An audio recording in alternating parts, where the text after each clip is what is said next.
Chapter 25 The Roof of the Palace. The war cries of Tharna and Korba mingled as Thorn hurled himself down the stairs toward me, and I raced toward him.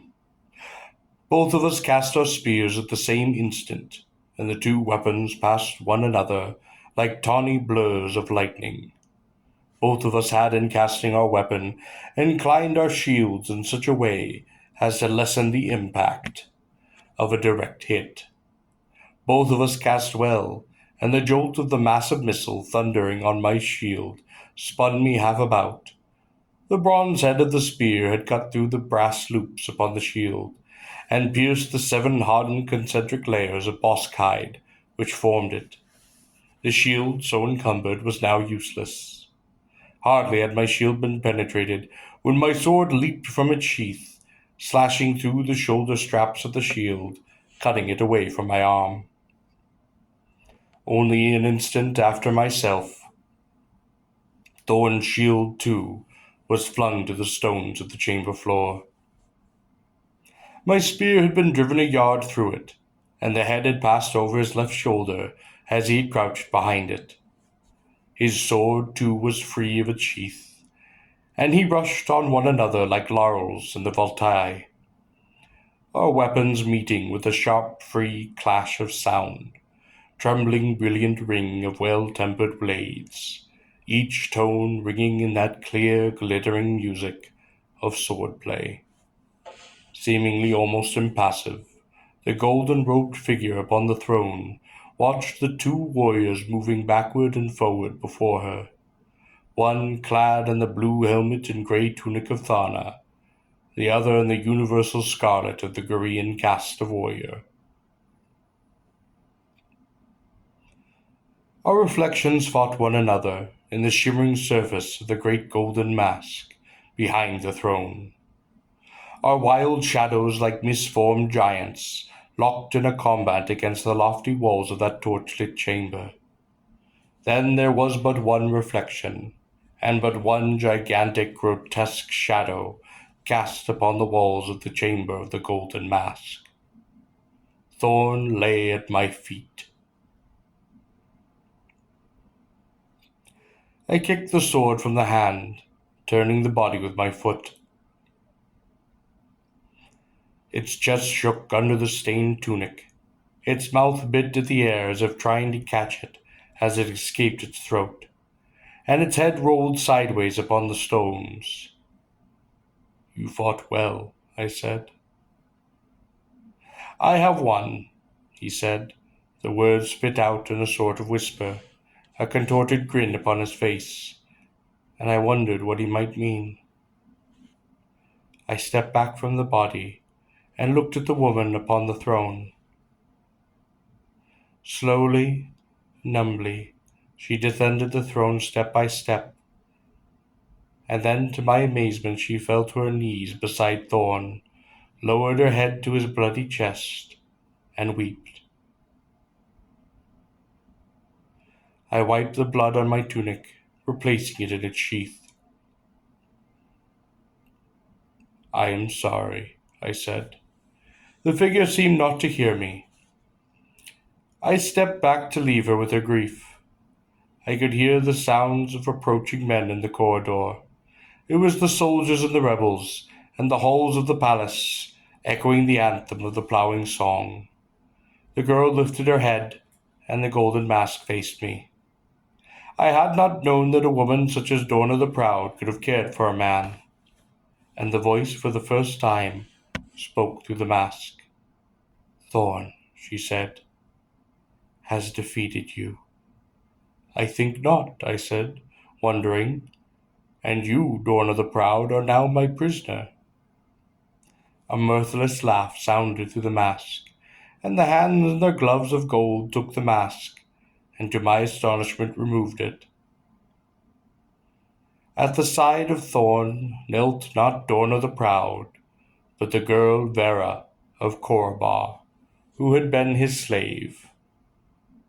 "You see," she said, "my master has defeated you, as he knew he could, not by the sword, but by the purchasing of time." Dorna the Proud has made good her escape. Why have you done this? I challenged. She smiled. Thorn was kind to me, she said.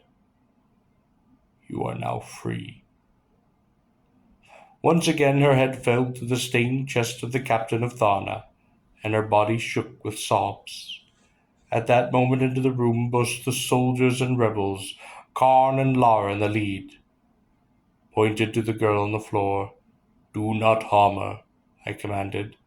This is not Dorna the Proud, but Vera of Korba, who was the slave of Thorn. Where is Dorna? Demanded Kron. Escaped, I said glumly. Laura looked at me. But the palace is surrounded, she said.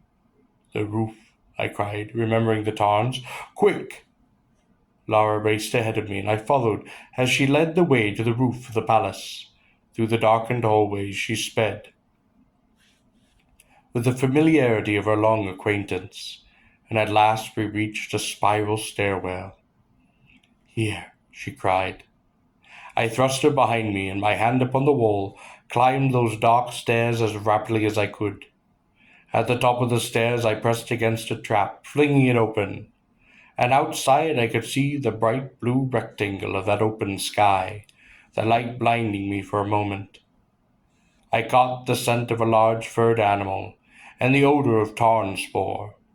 I emerged onto the roof, my eyes half shut against that intense light. There were 3 men still upon the roof, 2 guardsmen, and a man with the wrist straps, who had served as the master of the dungeons of Tharna. He held leashed the large, sleek white Urt, which I had encountered in the pit inside the palace door. The 2 guardsmen were fixing a carrying basket to the harness of a long, brown, plumed tarn.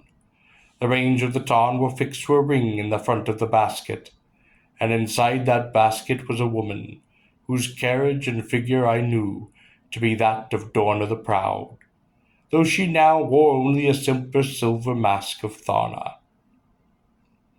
Stop, I cried, rushing forward. Kill, cried the man in the wrist straps, pointing the whip in my direction and unleashing the Urt, which charged viciously toward me. Its rat-like scamper was incomprehensibly swift, and almost before I could set myself for its charge, it had crossed the cylinder roof in 2 or 3 bounds, and pounced to seize me in its bared fangs. My blade entered the roof of its mouth, pushing its head up and away from my throat. The squeal must have carried to the walls of Tharna, and its neck twisted. The blade was wrenched from my grasp. My arms encircled its neck, and my face pressed into its glossy white fur. The blade was shaken from its mouth, clattering to the roof.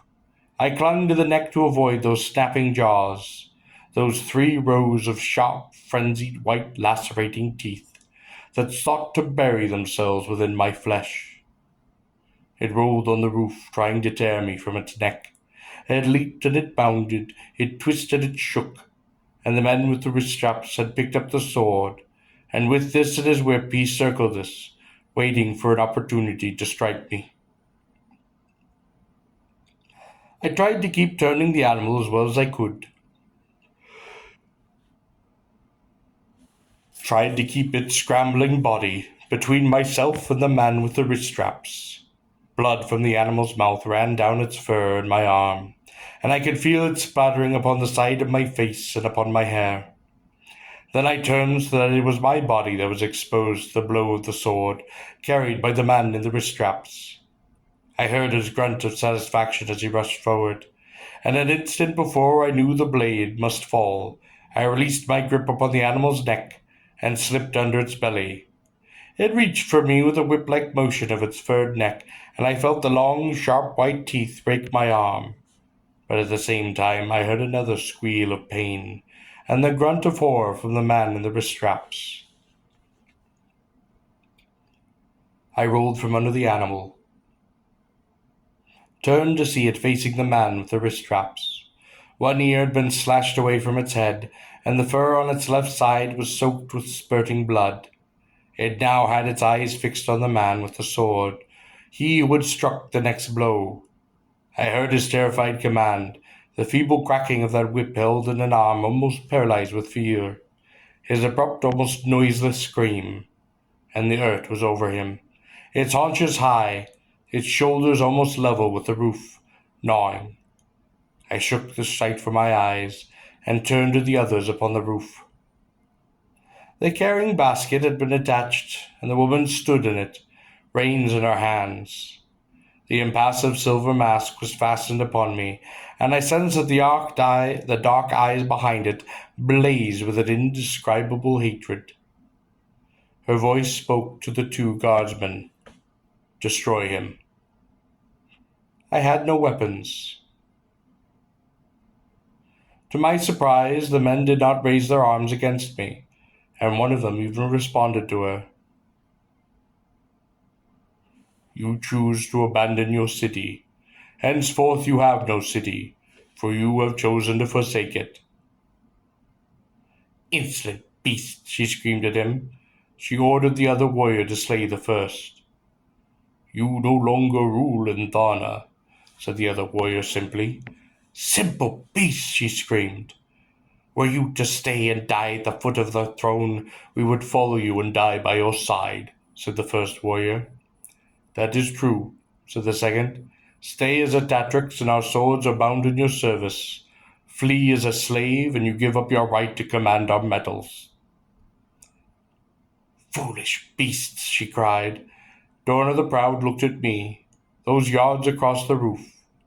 The hatred she bore me, her cruelty, her pride. It was all as tangible as the same physical phenomenon, like waves of heat, the foaming of ice. Thorn died for you, I said, and she laughed. He too was a fool, like all beasts. I wondered how it was that Thorn had given his life for this woman. It did not seem to could have been a matter of caste obligation, for his obligation had been owed not to Dorna, but to Thora. He had broken the codes of his caste to support the treachery of Dorna the Proud. And suddenly I knew the answer, that Thorn somehow had grown to love this cruel woman, that his warrior's heart had been turned to her, though he had never looked upon her face, though she had never given him a simple smile or the touch of her hand. And I knew then that Thorn, henchman though he might have been, dissolute and savage antagonist, had been greater than she who had been the object of his hopelessness. A tragic affection. It had been his doom to care for a silver mask. Surrender, I called to Dorna the Proud. Never, she responded haughtily. Where will you go? What will you do? I asked. I knew that Dorna would have little chance alone upon Gor, even resourceful as she was, even carrying riches as she must be. She was still only a woman, and upon Gor even a silver mask needs the sword of a man to protect her. She might fall prey to beasts, perhaps even to her own Tarn, or be captured by roving townsmen, or even a band of slavers. Stay to face the justice of Thana, I said. Dorna threw back her head and laughed. You too, she said, are a fool. Her hand was wrapped in the one strap, and the Tarn was moving uneasily. I looked behind me and could see that Lara now stood near, watching Dorna, and that behind her Kron and Andreas, followed by Lina, the rebels and soldiers, had ascended to the roof. The silver mask of Dorna the Proud turned to Lara, who wore no mask, no veil. Shameless animal, she sneered. You are no better than they, beasts. Yes, said Lara, that is true. I said you, said Dorna, never worthy to be Tatrix of Thana. I alone am worthy to be true Tatrix of Thana. The Tharna of which you speak, said Lara, no longer exists. Then, as if with one voice, soldiers, guardsmen, and rebels lifted their weapons and saluted Lara as the true Tatrix of Tharna. Hail, Lara, true Tatrix of Tharna, they cried. And as was the custom of the city, 5 times were those weapons brandished, and 5 times did that loud shout ring out. The body of Dorna the Proud recoiled as if struck by 5 blows. Her silver-gloved hands clenched in fury upon the one strap, and beneath those shimmering gauntlets I knew the knuckles drained of blood. They were white with rage. She looked once more at the rebels and soldiers and the guardsmen, and Lara with the loathing that I could sense behind that impassive mask. And then that mental image turned once more upon me. Farewell, Tal of Koroba, she said. Do not forget Torna the Proud, for we have an account to settle. The hands of the gloves of silver jerked back savagely on the one strap, and the wings of the Tarn burst into flight. The carrying basket remained a moment, and then, attached by its long ropes, interwoven with wire, it slid for a pace or two, and then lurched upward in the wake of the Tarn. I watched the basket swinging below the bird as it winged its way from the city, and once the sun flashed upon that silver mask, for the bird was only a speck in the blue sky over the free city of Thara. Dorna the Proud, thanks to the sacrifice of Thorn, her captain, had made good her own escape, though to what fate I dared not conjecture. She had spoken of settling an account with me. I smiled to myself, reasoning that she would have little opportunity for such matters. Indeed, if she managed to survive at all, she would be unfortunate not to find herself wearing an ankle ring upon some slaver's chain.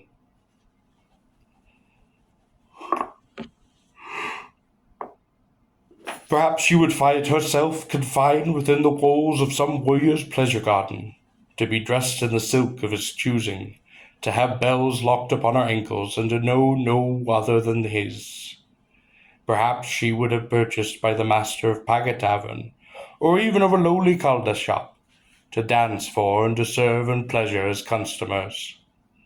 Perhaps she might be purchased for the scully of a Gorean cylinder, and discover her life to be bound by the tidal walls and the stream and soap of the cleaning tubes.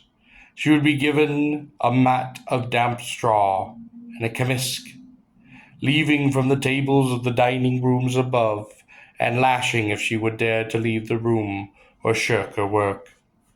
Perhaps a peasant would buy her to help with the ploughing. I wondered if this happened, if she would bitterly recall the amusements of Tharna, if this miserable fate were to be hers. The imperious Dorna the Proud, stripped and sweating, her back exposed to the ox whip. It would learn in harness that a peasant was a hard master. But I put from my mind these thoughts as to what might be the fate of Dorna the Proud, for I had other things with which to occupy my mind.